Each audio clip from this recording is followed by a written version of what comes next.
Operation സിന്ദൂറിന്റെ പിന്നാലെ ഓഹരി വിപണി കുത്തനെ ഇടിഞ്ഞതോടെ പാകിസ്ഥാനിൽ പ്രതിസന്ധി രൂക്ഷമാകുന്നു. പിന്നാലെ പാക് ധനകാര്യ മന്ത്രാലയത്തിന്റെ അടിയന്തര കൂടിക്കാഴ്ച നടന്നു. വിശദീകരണം ഇറക്കിയെങ്കിലും വിപണിയിലെ നഷ്ടം പിടിച്ചു നിർത്തുവാൻ കഴിഞ്ഞില്ല. അതിനിടെ താൽക്കാലികമായി വ്യാപാരം നിർത്തിയെന്നും റിപ്പോർട്ടുകളുണ്ട്. ഇന്ത്യൻ പ്രത്യാക്രമണത്തിന് പിന്നാലെ 6500 പോയിന്റുകളാണ്, അതായത് 6% കറാച്ചി ഓഹരി സൂചികയ്ക്ക് നഷ്ടമായത്. അടുത്ത കാലത്തുണ്ടായ ഏറ്റവും വലിയ നഷ്ടം ആണിത്. നിക്ഷേപകർ കൂട്ടത്തോടെ വിറ്റൊഴിഞ്ഞു. പല സെക്ടറുകളിലും പരിഭ്രാന്തി വിൽപ്പന ഓഹരി വിപണിയിൽ പ്രകടമായിരുന്നു.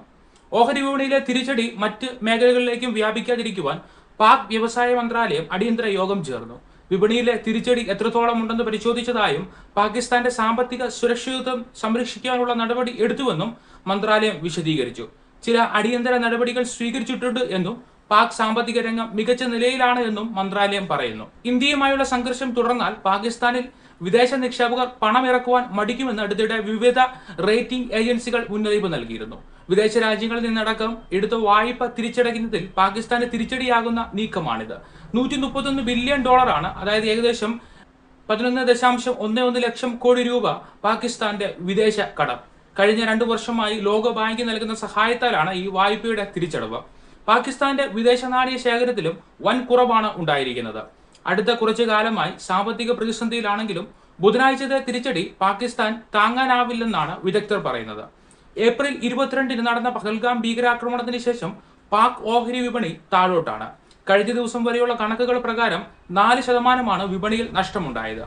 എന്നാൽ ഇന്ത്യൻ വിപണിയാകട്ടെ പുൽവാമ സംഭവത്തിന് ശേഷം 1.5% നേട്ടത്തിലുമാണ് അവസാനിച്ചത്.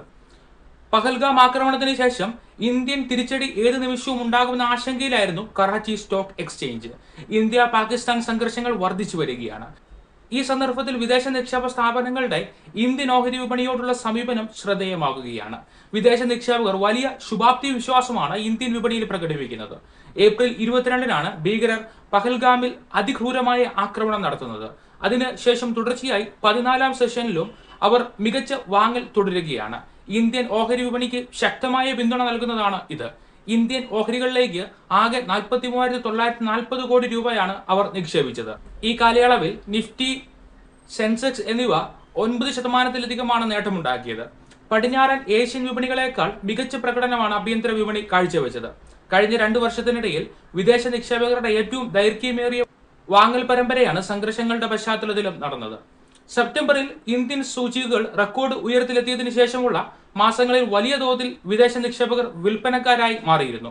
2024 ഒക്ടോബറിന് ശേഷം വിദേശ നിക്ഷേപകർ ഇന്ത്യൻ ഓഹരി വിപണികളിൽ നിന്ന് വലിയ തോതിൽ പണം പിൻവലിച്ചു.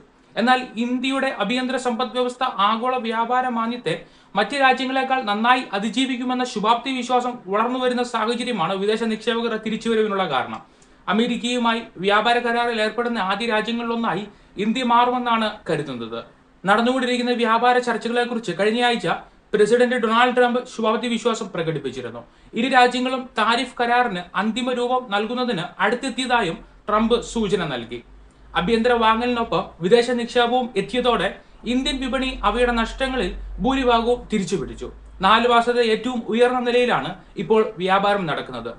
RBI റിപ്പോ നിരക്ക് 2 തവണ കുറച്ചതായും വായ്പകൾ വർദ്ധിപ്പിക്കുന്നതിനായി സമ്പദ് വ്യവസ്ഥയിലേക്ക് പണം ലഭ്യമാക്കിയതും അടക്കമുള്ള ആഭ്യന്തര അടിസ്ഥാന ഘടകങ്ങളും വിപണിയുടെ തിരിച്ചുവരവിനുള്ള കാരണങ്ങളാണ്.